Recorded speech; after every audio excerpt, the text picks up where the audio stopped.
Today. We're going to talk about what we call security beyond the perimeter. That's going to cover a number of different topics. I know what you're going to think when you're seeing this. You're going to think one of two things. You're going to think, I came on here, I want to see a technical presentation. There will be some technical parts. And also, what the heck is beyond the perimeter? We're going to answer that as well. So we're going to try to answer both the technical side as well as the non-technical side. I will tell you right off the bat, I am the subject matter expert, for the large portion of the North America, including Canada, Northeast, Mid-Atlantic, federal, both Canada and US, et cetera. So I'm in here. This is my goal. This is my job. This is what I do, and I'm specific to beyond the perimeter products. So if there's any questions, please feel free to ask away. That's the whole point. Um, there are other people on the Beyond the Perimeter team that if you're in different areas that I don't cover, please feel free. Just send me an email, send the rest of the people here an email. We'll make sure you get to the right people that can help you and help everyone out to make sure that there's all the right bits and pieces in place. So what we're going to do again is going to cover from an overview point of view what perimeter beyond the perimeter products are, and then I'll show you a little bit about the products, show you a little bit of the dashboard, show you one of the products in action, that kind of thing. So there's a lot of material to cover in a very short period of time. If at the end of this you go, this is really good, and I want to know more. Again, send us emails. We actually have, like later today, we're doing an entire demo day. So if you want an engineer to sit down and see what all these systems really look like on the inside and set them up on their own computers, let me know ASAP. And we'll invite you to the demo day they're doing for our customers up in Canada, but anybody can join. There's no restrictions on that. So if that's something you'd be interested in, again, feel free, let me know. We do that generally about once or twice a month, depending upon what's going on. And hopefully next year we'll do them in person again. But for right now, virtual. So beyond the perimeter, what is it? What are we talking about today? Well, we're talking about the change in how our business is dealt with, where it was at one point, everybody goes to the office, we sit down, we go to the meeting rooms and all that kind of stuff. It had been transitioning away from that for years, but this past year changed everything. I don't think, and I think that the market research says that this is not going to change, that we're going to continue working from home. We're going to continue working from outside of the office, and that our security ideas and mechanisms and standards need to drastically change. We need to understand that this perimeter that we used to create for our systems just has gone away entirely.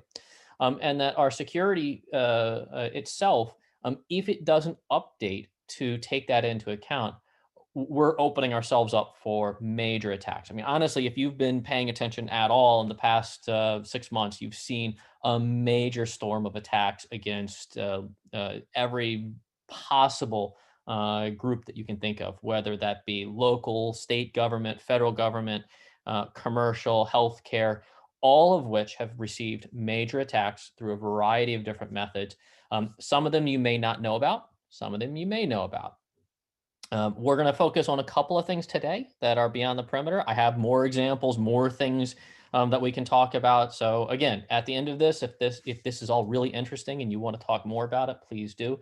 So just understand this is the condensed version of this discussion because, like I said, limited amount of time. This is a really big subject, but we do need to really think about what is this new world bring into us? What is it that we are worried about? What is it that we need to really focus on and put concrete ideas around? Well, what we need to do at first is say, well, okay, well, so if everybody has now moved outside of the office, what does that mean? What specific areas and targets are there for attack? Well, obviously, the old style involves a lot of what you see on the screen, but now it's even easier. Now, your email is being handled by both your phone and your laptop, as well as a cloud system that's no longer within your environment, no longer fully controlled. You're handing off some level of systems and security access to someone else. Same thing for accessing the web. Are people accessing your systems through the web? Are your users accessing other companies' systems through the web? Are they sharing files to different people inside of the company, outside of the company? What types of networks are they connecting to? Do they connect to a Wi-Fi connection at a coffee place? Is that connection okay? Is it actually a Pineapple device that somebody bought off of Hack5? If you're not familiar with Hack5, you should be doing this in the background. Go to Hack5. Just search them up in Google. It's just Hack the number 5. They produce a product called the Pineapple. It's a fantastic, quote unquote, Wi-Fi testing device. If you're not familiar with it, get familiar with it.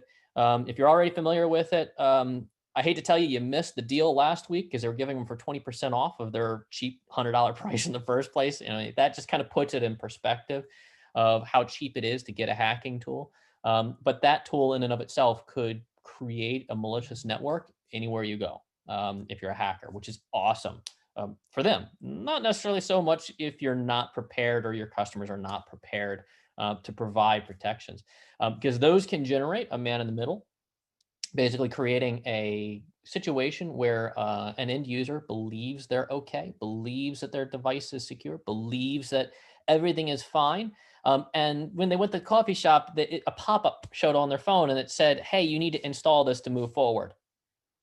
That installing thing might not have been okay. And users don't know what they don't know. As a friend of mine used to put it, click, click, run, run, I got to get my job done. That is very much the belief of most people as they're moving around. This looked right, so I did it. And a lot of this, obviously can lead to other attacks and lead to other situations that, we need to think about. Now, as a is more specific, and although this, I will say that most of you are probably going to think, okay, I know how this is going to go. I know where this is going. Just bear with me for a second. What I want to concentrate on right here, this is what I would say is a concatenation of a standard attack. What I want to say that's different than what you see on the screen, and the reason I'm saying it this way is I want you to think about this in a bigger sense. I'm only showing you one piece because of time, but this same attack can be repeated on all different methods that exist outside of the perimeter. Just keep that in mind. So what we have here is an example of a phishing scam. This is a very standard attack, a very standard methodology for people creating hacks, that kind of thing. And what happens, and what we've seen with a lot of our customers, is that people receive a phishing message. Now, I will say that phishing messages 2 years ago, you receive it, it has misspellings, it looks awkward, there's problems. That is not the case today. Phishing messages today are amazingly good. They have figured out that social engineering works, and that if you can use the right terminology that a company uses, you can get people to do stuff, even if they have been educated to not do it. I mean, I actually had a conversation with a cybersecurity group, I guess it was like 3 weeks ago now, when we were talking about social engineering, and I found out that they were part of the social engineering group that goes to Black Hat and DEF CON. If you're not familiar with what I'm talking about, definitely go look it up. There's some YouTube stuff. It's amazing how easy it is to get information out of people and figure things out. This is an extension of that social engineering. So the idea is, as a social engineer, I generate something that will trick a user into clicking on something. That's all I have to do. That's not difficult. And if they do click on it, even if they've been educated not to, and they do anyway, they may see something that looks like an internal system. And what's good and bad is the example of Pavlov. You see something, you know how it works, you run through it, and you get your treat. Well, when you see a login to your corporate system, if it looks right, you proceed. So even if a user received an email and the email didn't make any sense, or it did make sense and they clicked on a link and it all seemed right, all of that goes out of the wayside by the time they hit the next page. And the next page is asking them to log in. I want to point out, though, that this screen could appear on a mobile device, could appear on a laptop, it can appear coming through a cloud system. None of the original points are specific. So this could be anything. And the user receives this, they see that login. Of course, they log in because that's what they are Pavlov programmed to do. And when they do, they're not actually logging into their own system. they're logging into somebody else's system, or at least providing them their own login to your system via something else. And normally what happens is that they get dumped into your actual system at the end. So the user is left not knowing what just happened. It looks like to them, they just accidentally entered their password wrong. And then they log in the second time and it works. And they don't notice it. They don't talk to you. They don't say anything. And the problem is they've already given up all of their information from their mobile phone, from their laptop, from the system they're using at the hotel, at whatever, somebody's computer, whatever they're using at the time to access their system. They've already given it up. They've already given out all the information. So from there, the hackers then say, okay, we now have access to your internal systems. We're going to do something fun. And for them, that might be any number of things. One of the things we've seen most often, though, once they get into somebody's system, if that initial person is the right type of person that has any kind of financial signing capability, send a message to the CFO saying, hey, oh, the account number on this changed. Could you process that $50,000 payment? Something like that. It's very simple to do and very simple to get through the systems, and allow somebody to steal a lot of money. And we've actually seen hundreds of millions, if not billions of dollars stolen exactly this way. So this is kind of the mess that we are in. There's a huge number of different things that we have to be considering as we move out towards the beyond the perimeter world, and we need to think about how do we secure that. And that's where Checkpoint comes in. That we have a new paradigm that looks at all of these different pieces, make sure that each and every piece is connected and clearly secured. Even if there are other systems out there that say they do things, we do things better, and it's Checkpoint. That's what we do. And we do a lot of stuff that is powered by information and technology that no one else has anything close to. So now let's get down to brass tacks. What does this really mean if we want to look and productize this? Well, obviously, productizing things is kind of difficult, but we have to productize them at some point. We can boil this down, this whole beyond the perimeter area, into three basic targets and three basic products. That's going to be CloudGuard SaaS, which is designed around protecting your cloud infrastructure, basically your G Suite and your Office 365 systems. We have SandBlast Agent. You might know it by different names: Endpoint Protection, EP-MOS, a bunch of other things. SandBlast Agent is the big name that we use internally. And that is to protect your endpoints. That could be laptops, can be Linux boxes, can be servers, headless servers, VDI, Macs, you name it. Anything that you would think of as somebody's PC or as a server, that's where we kind of come in with Agent. Now, I will say that Agent is the biggest piece of these three because it has a tremendous amount of technology and systems and understanding and requirements behind it. And believe me, there's a lot of detail I'm not going to be able to discuss today, but I still want you to really think about it. And if there's any questions, ask away.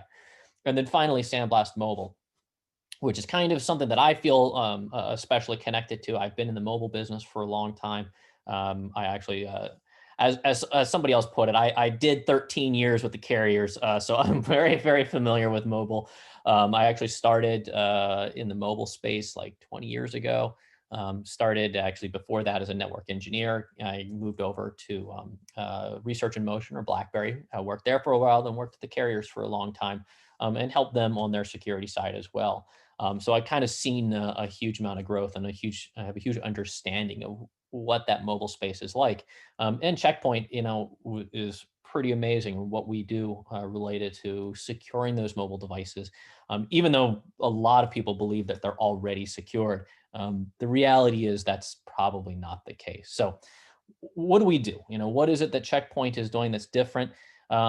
We provide a lot of capabilities, and we've actually had a lot of expertise in the back end related to our firewall systems, our appliances, and all that other stuff that exists out there. And we've taken a lot of the technologies that we've been the experts in, been leaders in for many years, and we're bringing all of those capabilities down to the rest of our systems. So everything from our threat cloud to the threat emulation engines, threat extraction, all of our network scanning, zero phishing, all of that stuff comes straight down to the rest of the systems. And I want to be very clear on that. It's the same stuff. being extended out with the same backend, the same technology, the same information. And the information in and of itself is the most powerful thing. And no one else out there has that breadth and depth of understanding that Checkpoint has. So now let's dive a little deeper into each of the three products. We're going to start out with SandBlast Mobile. And like I said, this is the short version. So I'm not going to go too terribly deep on this part of the conversation, although I will show you the dashboard a little bit later.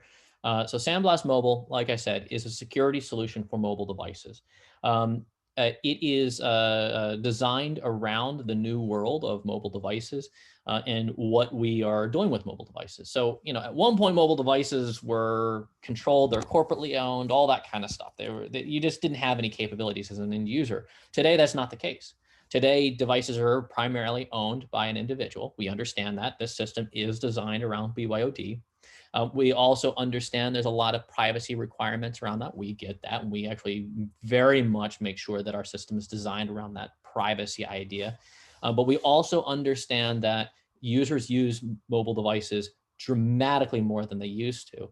And that for work, they are a major portion of their everyday lives. And that, as it says here, 65% of employee web browsing is done from mobile devices. It's actually higher than that. This is a little bit of an older statistic. It's quite a bit higher actually at this point. And realistically, if you share corporate data and personal data on a mobile device, that becomes problematic. And while there are systems out there that provide some level of protections, like an MDM, they're not designed around security. And we are looking at these mobile devices as a security requirement. Or we're looking at the mobile environment as a place where security is a requirement. And we want to help our customers understand how to extend security out to those devices, like stopping phishing. If a user receives that message that I was talking about earlier that will redirect them to their OS 365 page, how do we stop that? How can we do that? And we can do that with SandBlast Mobile. So how do we do that? What is it that we're doing that we provide the security by? What types of systems, what types of capabilities are in there? Well, first and foremost is that we look at the device and look at the behavior of what's going on and provide zero-day capabilities. So we look at attacks, we look at network traffic, we look at what the users are configuring on the devices, policies on Apple devices, et cetera. We look at all of these different pieces and try to understand, is everything okay? Or is there something that's going horrendously wrong? So like it says at the top left, protects against zero-day malware and infected applications. Obviously, that is the bread and butter. That's the starting point. You have to have that. We absolutely do that. But I think it's more deep than that. As an example of something that happened with a specific customer, although I can't get into the details, and I'm going to actually be a little light today again because of time, but we've actually we've seen lots of attacks. An example of that is we actually had a customer who believed that their MDM was enough. It provided all the security that they needed, but they were also very friendly to us, and they decided that through our convincing, they would start a test of SandBlast Mobile in their environment. So they did. In fact, it was on a couple of devices, not a big deal. That was it. It was just a couple of test devices, and it was in the background, and they weren't paying attention to it. In the foreground, what was happening is they were moving their systems to the cloud, and the hackers saw that they were doing that. The hackers had been trying to get into this particular company for a while. And in fact, when they saw that the company's MDM had moved to the cloud, they actually hacked the MDM. Once they hacked the MDM, they started pushing malware out to those devices. Think about that for a second. They control the distribution method of the applications for the entire company. That system can no longer validate or verify anything about what's going on in the environment. It can't tell you that everything's okay because the hackers control it. Now, fortunately for this company, our system was in place and was providing protections for a small number of devices. The hackers were not very good. While they were really good and creative at getting into the systems and getting into the MDM, when they sent out the applications, they sent it out to everybody in the company, including devices with SandBlast Mobile. We saw the application get installed. So immediately our protection system tests the application. We look for any kind of zero-day attacks, all that kind of stuff. The other thing that we do, if you look on here, you can see prevents man in the blocks phishing links at the top right, and we bottom in the bottom left, we restrict access to corporate email in case of other compromise. And the bottom right identifies and blocks malicious command and control communications. The combination of those feature sets allowed us to see this application get installed. Okay, so fine, we're going to go do testing. That takes 3 minutes. But even before that, we could see that this application was communicating out to this particular bad guy's command and control center. We know where those command and control centers are. We immediately blocked traffic. So at time 0, from an application no one has ever seen before that was written specifically and only for this customer and distributed via their own internal systems, we provided them protection. Day 0, time 0, absolute 0. Nothing happened on the devices that we provided protection on. Now, I will say that I cannot give you the name. I cannot give you more information than this because there's TLAs, there's 3-letter agencies involved, and at that point they own it.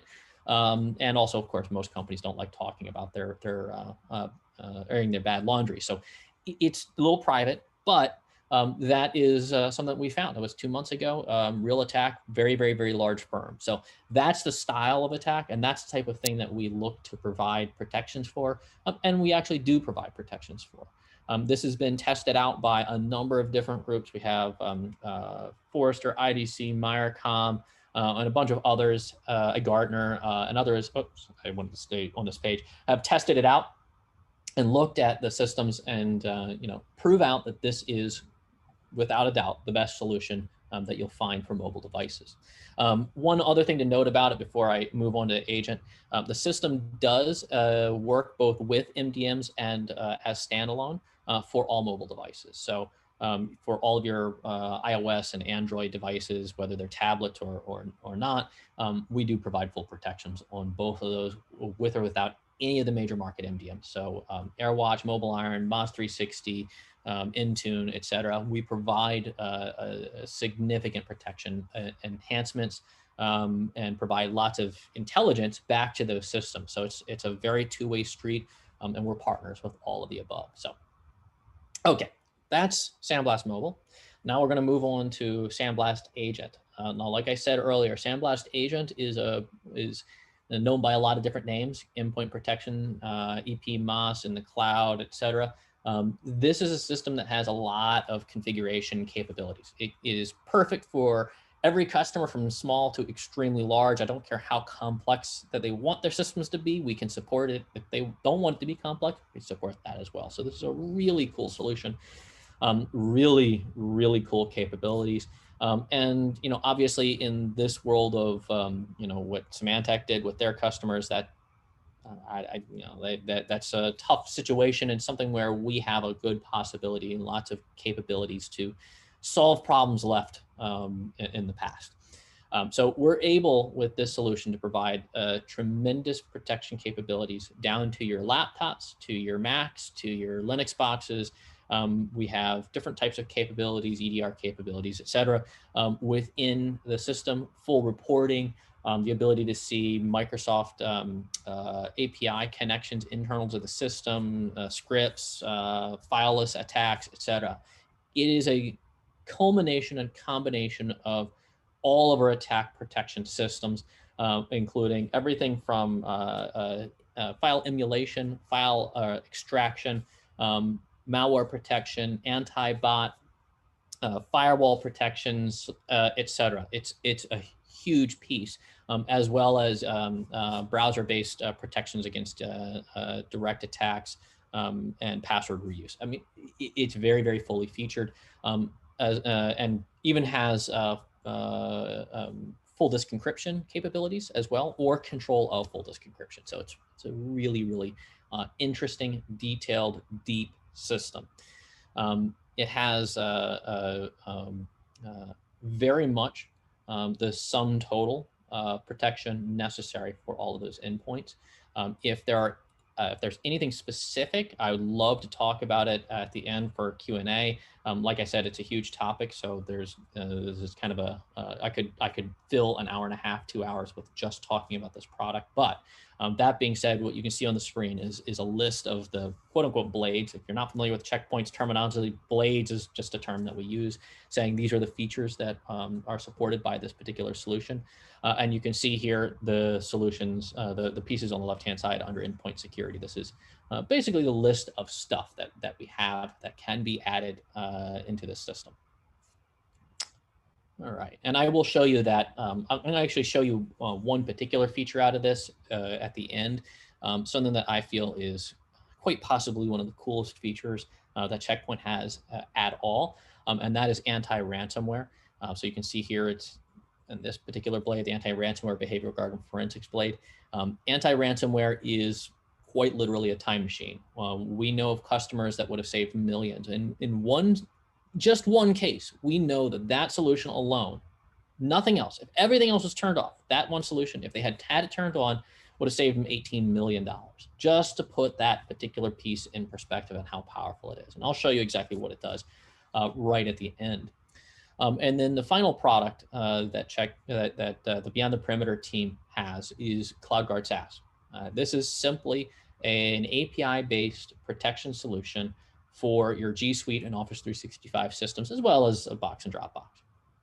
The goal here is, as we transition to the cloud, we need to really provide advanced solutions, not just basic solutions, advanced solutions for maintaining and having the ultimate security in the cloud. This is something where some of our customers have said, okay, we're going to deal with the basic security. It's fine. We don't have any issues now, so we're just going to deal with that. And you know what? That might be okay for some. But what we found is that the culmination of Checkpoint's systems and underlying technologies, from our threat cloud to zero-day phishing protections to our click time protections, threat extraction, threat emulation, when you add all of that together, plus our advanced phishing protection systems that are part of the CloudGuard SaaS systems, you end up with a much more effective protection solution and system that has marked improvements on the overall security of an infrastructure. And in fact, I'll give you an example of one particular customer. We were working with them. We told them how easy the system was to install. They said, okay, sure, we'll get it set up, because they were a good, friendly customer and they liked us. And they said, oh, sure, we'll set it up. How about we do next Tuesday? We'll set up the morning. And I said, okay, great. That sounds good. You want to start at 9? Sure thing. We'll block 9 to noon. What are we going to do for the other 2 hours and 40 minutes?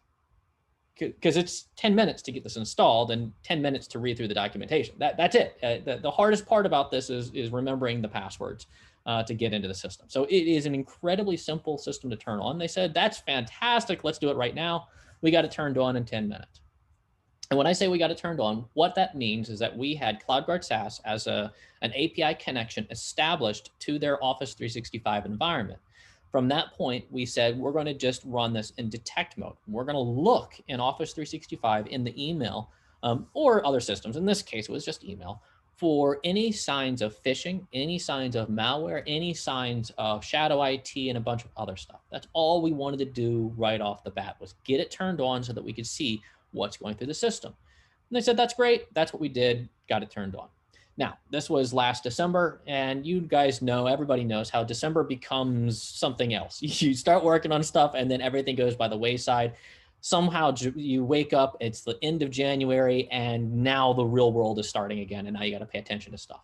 That's exactly what happened for this customer. They had it installed, everything was going well, and then they just got busy.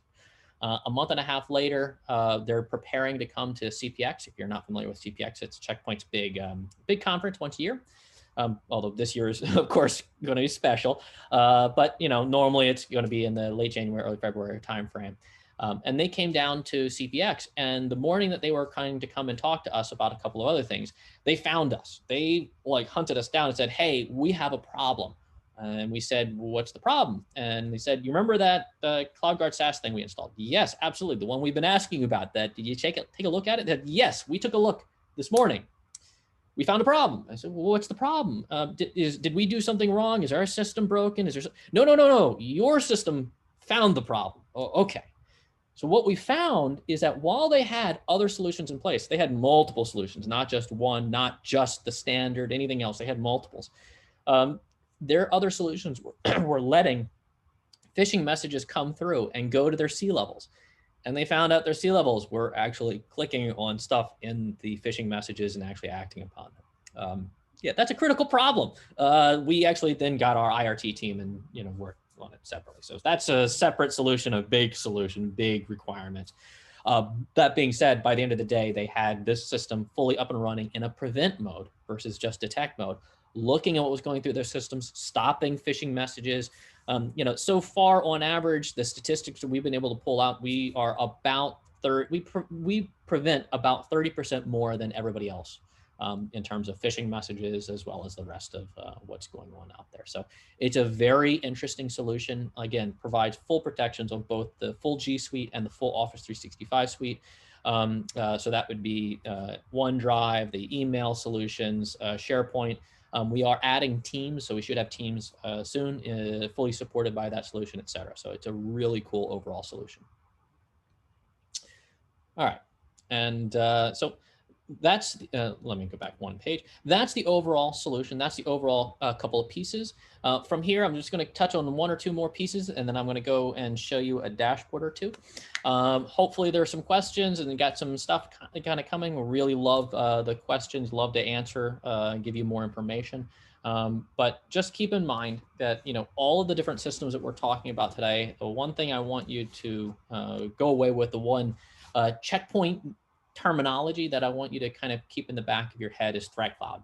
One of the things that really powers everything that we've been talking about today is threat cloud. It is our back-end engine that receives information from every point that Checkpoint understands and controls, every appliance, every network system, every cloud system, every CloudGuard SaaS system, every endpoint protection solution, every mobile protection solution, all filter into Threat Cloud. Threat Cloud is truly amazing. It is not replicated by anyone else. No one else out there has the breadth and depth of information that Threat Cloud has, or the capabilities that Threat Cloud has. And all of our products use that information to determine what's okay, what's not okay. The really cool thing there is that, say I have an endpoint and I find a problem, I report that back. Threat Cloud now knows about it. So if I had a network, if I had a problem that I found on an endpoint, that can help a firewall not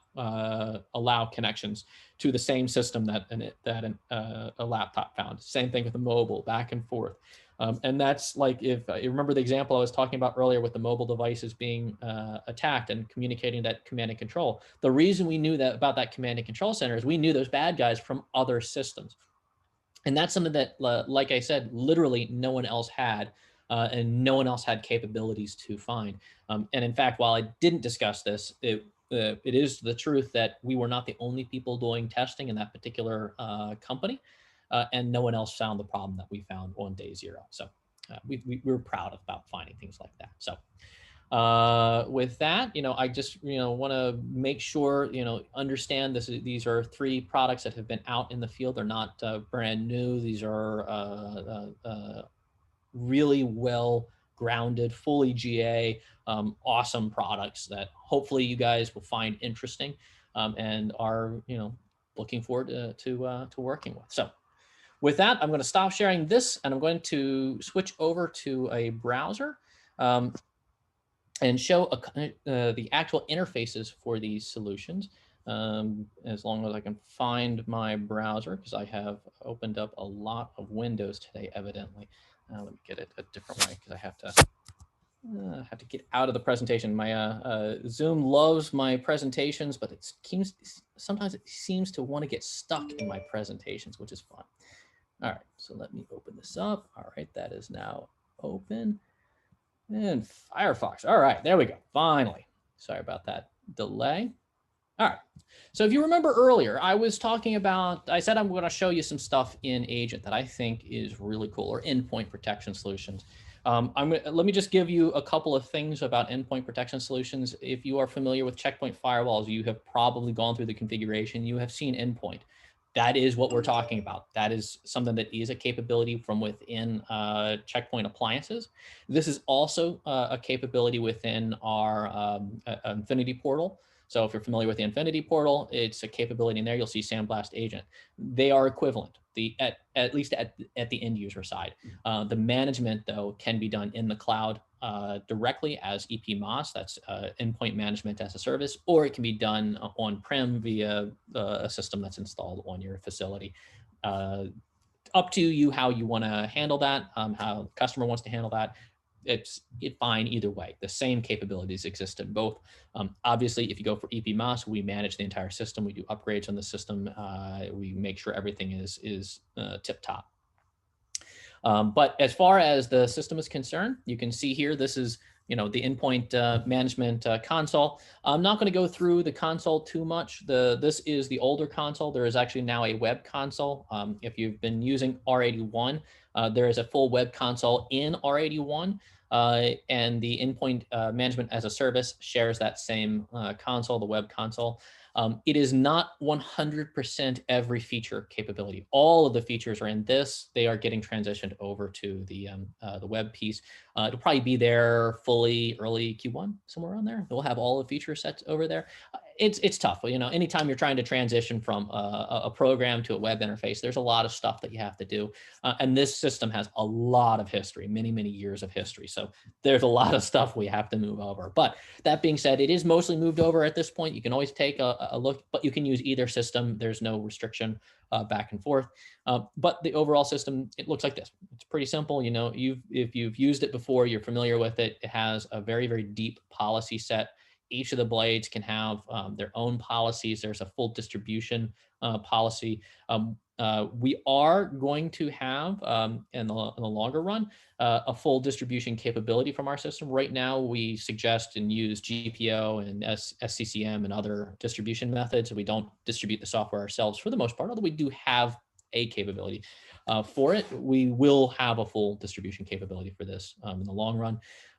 Once the software is deployed, we fully control all the configuration, versioning, everything out of this dashboard. So it makes it very simple. The other thing is that this system feeds all of its logs into SmartLog. So if you're familiar with SmartLog, you're already familiar with how to manage the logs, manage the output from it. This is quite possibly one of the most simple, amazing things at the end of the day. All right, so let me show you my example. I know I was talking and hyping up anti-ransomware. Some people call it the time machine of Checkpoint. It's pretty cool. So what we have here is a virtual system that has basically all of the feature sets. You remember earlier I showed you a Sandblast Agent screen that had a heck of a lot more stuff in it. So it had more blades installed and turned on. And this one, we only have 4 blades turned on. And out of these, the only one we're actually going to use is anti-ransomware. The anti-malware, all the other stuff turned off. Just to be clear, just so you understand where the system is. It does not have all the multiple layers of protection that Checkpoint has. And we're doing this as we want to show you what happens when everything goes sideways.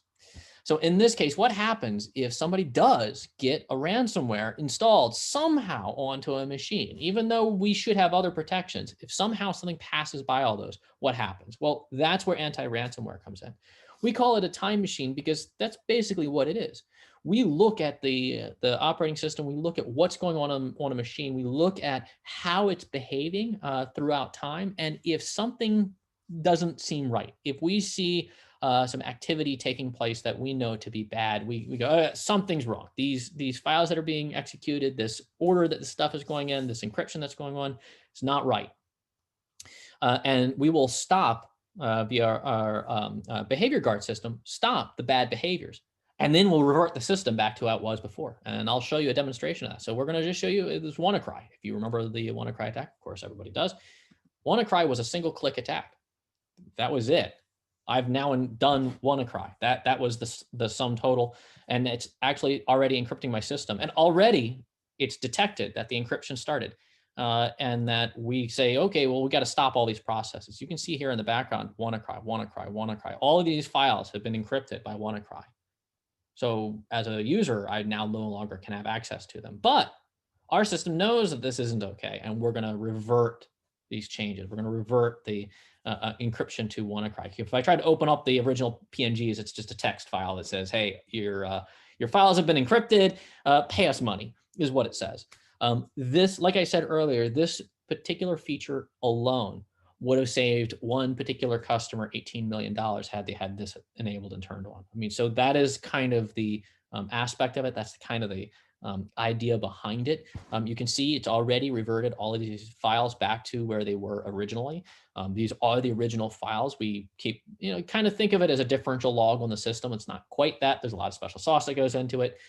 We keep track of the file changes that are going on the system, and we're able to revert everything back to where it was before WannaCry kicked in, before files were encrypted, and make sure that your users are safe from start to finish. The other thing is we provide a full report of every attack, every system, everything that's going on. So you can see in here, if I click on this, I'm going to load up the report. Just so you know, this same report actually shows up in the smart log. It'll just take like 5 minutes to show up. Actually, it's not even going to be that if I refreshed it, but this system is slow. It's a virtual system. So I just open it up from this PC. And the reason I open it up here is that realistically, a lot of times you also have quarantining go into effect. Systems get attacked and there's something that actually started writing on the system. You want it to be quarantined, want it to be disconnected. So sometimes there's reports just exist on those workstations. So I'm showing it to you that way, but it exists in the back end as well. Depending on how you do your setup, it will appear in different ways. So you can see here a report that shows up. It is very detailed. It's going to show you a lot of information, like it's going to show you the MITRE ATT&CK framework. If you're not familiar with what that means, MITRE ATT&CK, if you're familiar with MITRE, I mean, you should be. MITRE is an amazing company. They've developed a framework of how attacks should be reported upon. And we support that because when you're dealing with experts of different areas, different varieties, different parts of the world, different governmental agencies, they all have different interfaces and different terminology. This is a standardized terminology, a standardized interface to discuss an attack. It's fantastic when you're dealing with that larger scale discussion. So we fully support it. We show it here. The other thing that I'll show, and like I said, there's a lot of information here I'm not getting into because we don't have enough time. But what I think is really cool is the timeline display. So you can see here, when I go to the incident details, if I go to the timeline, I can show you exactly what happened. So when I clicked on my link, it started a command on my local system for PuTTY. If you're not familiar with PuTTY, it's just a TTY connection. It opened up from PuTTY a number of different tasks, a number of different processes that were getting called on the workstation. A bunch of scripts were being called, and more PuTTYs were being called, and communications were going out, and files were being out. Yeah, I won't get into the details, but this is going to show you exactly what's happening throughout an attack. This is a full EDR, full reporting system, full system to give you all the information that you need. And each and every individual piece, when we click on it, will show you exactly what was going on with each individual piece. We have very deep links into the Microsoft system to understand this kind of thing. And while this particular attack doesn't have PowerShell scripts that are fileless PowerShell scripts, if there were fileless PowerShell scripts, you'll actually get, right down here, you'll see a parent chain for the C script. But if it was a PowerShell script, you'd actually also see the actual script commands that were being run. So a lot of the hackers use fileless attacks that will display nothing. We don't get fooled by that. We actually see all of the commands, see all the structure, and we'll present that to you. So there's nothing hidden about an attack. You will know every detail under the sun about what was going on and what the attack meant to you or to your customer. So, okay, now that is SandBlast Agent. We only have a few more minutes before I kind of get into Q&A. So let me get over to CloudGuard SaaS because this is another one that has a really nice interface. So CloudGuard SaaS, like I was saying earlier, again, shifting gears entirely. That was SandBlast Agent. CloudGuard SaaS is our solution to provide protections on Office 365. Like I said earlier, it provides a number of different protections. You can see the gross culmination and grouping of connections at the top. So we have malware protection. And what does that mean? Well, it's the emulation and extraction engine for our systems. We look at the files that are attached in an email, or look at the files that are written to your OneDrive, or look at what's being put into SharePoint. Make sure that malware isn't there. I mean, it's a clear, easy to understand function. We do a great job of it. Phishing, we look at what's going on and what's being sent to your systems. Now, it's not just a matter of we see an email that has a standard phishing type of text. That's useful, but not terribly useful. It's more useful to scan a message to say, this message came from Bill, and I have a Bill that works for the company. Bill that works for the company is a vice president, and this message is going over to the CFO. But it's Bill with the same last name from something where the name of the company that it's sent from is very similar to ours, but not the same. So if you're bank.com, it's being sent from bank.com, that kind of thing. We're looking at a very deep level of understanding about what messages should be sent. And if something doesn't seem right, it's probably not. And we're able to report on that. And if you remember earlier, I was giving that example that one company that was receiving stuff to their C-levels. That's exactly where we started finding stuff. It was stuff that looked right, but it was just, just enough social engineering, just enough trickery that it was passing by all of the other systems, and it needed an advanced protection capability. And that's what we provided.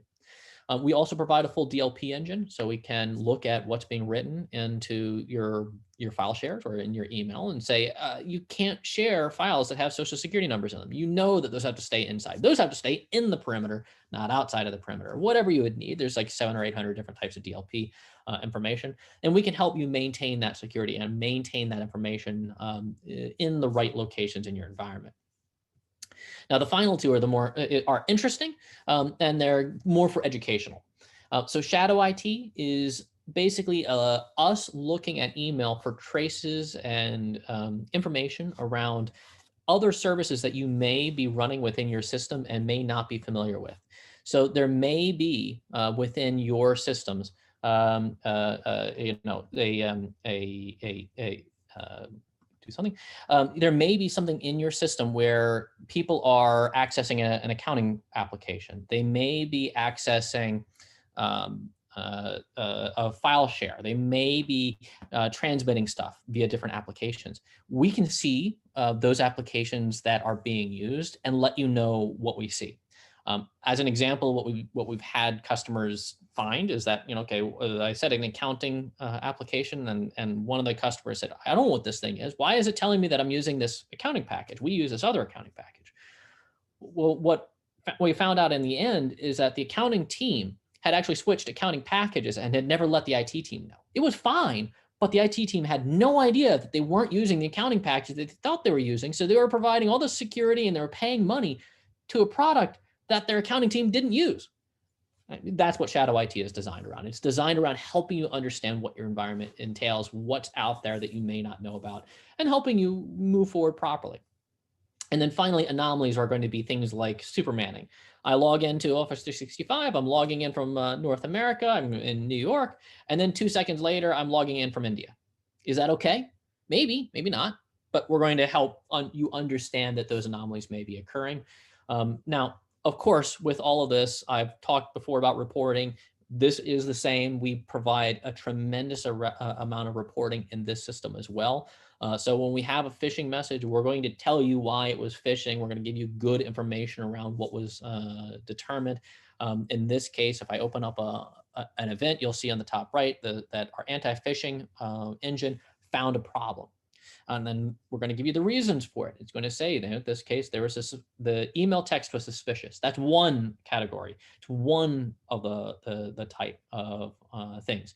We're going to look at where the email came from. Well, this email actually is linked back to a low traffic site, something that doesn't get much hit out there. That's not a good thing generally when you're talking about messages going back and forth. It doesn't make sense. Things don't compute. No reputation.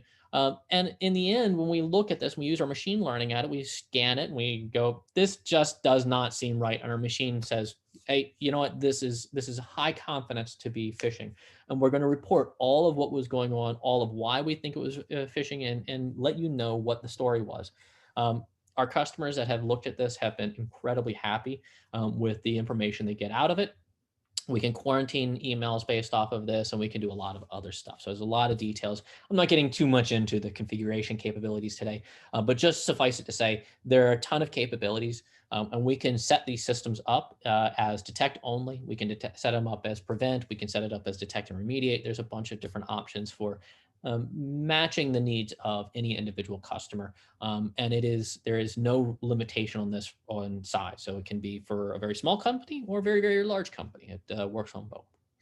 All right. And then finally, we're going to go to my favorite, SandBlast Mobile, and do a quick, just a real quick look at the system. Just to be clear, though, this is a live system, so I'm not making any changes, and I don't know what it'll show. This is not fake. This is not a test system. This is live. So in this case, you can see here, we have a system that has a lot of devices on it. We present a lot of information that I'm not going to get into today, but good administrator information, how many devices have been added to the system, how many are working, and that kind of thing. All that's here. But on the top left is really the meat of it.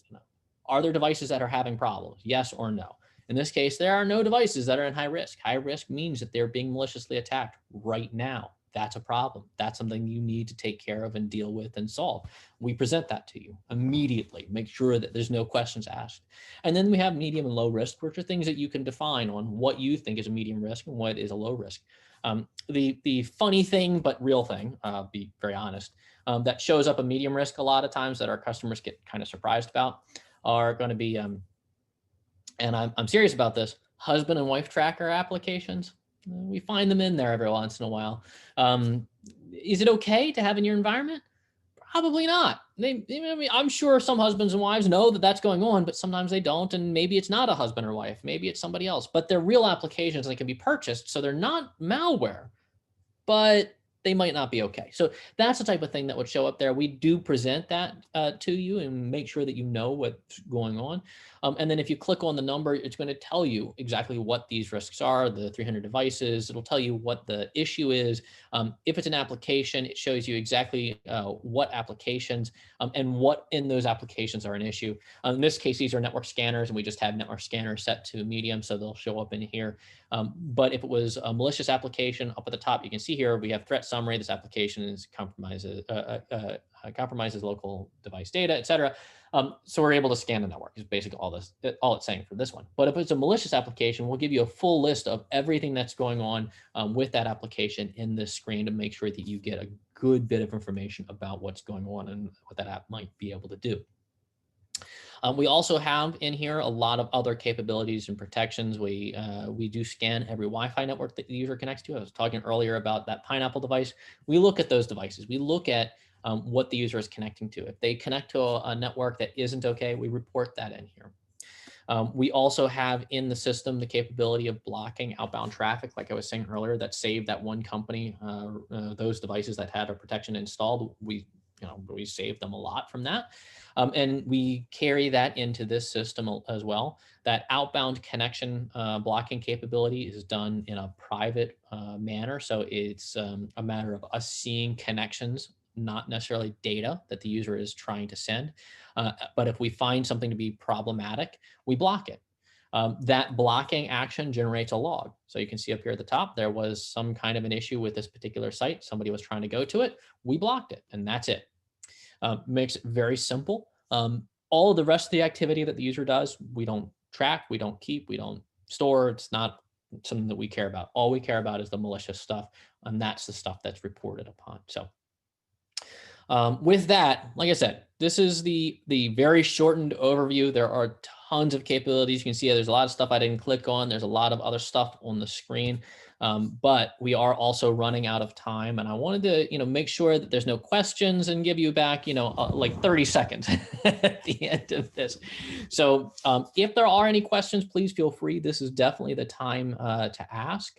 But otherwise, if you don't have any questions, I really want to say thank you for your time today. It is very appreciated. Here at Checkpoint, we love giving this information out. If you would like to do more and get more information, go do a deeper dive. Like I said, we have a Canadian session later today where we're doing actually in 1 hour, where we're going to do a deep dive and give you lab work and let you really touch the systems. But we do those on a regular basis. So if you want to do that later, let me know. We'll make sure we put you in contact with whoever is running the next demo day and give you a really good detailed, here's the system, let's break it kind of setup. So again, with that, I want to say thank you. I don't see any questions in the queue, so I'm going to turn it back to the rest of our esteemed team here.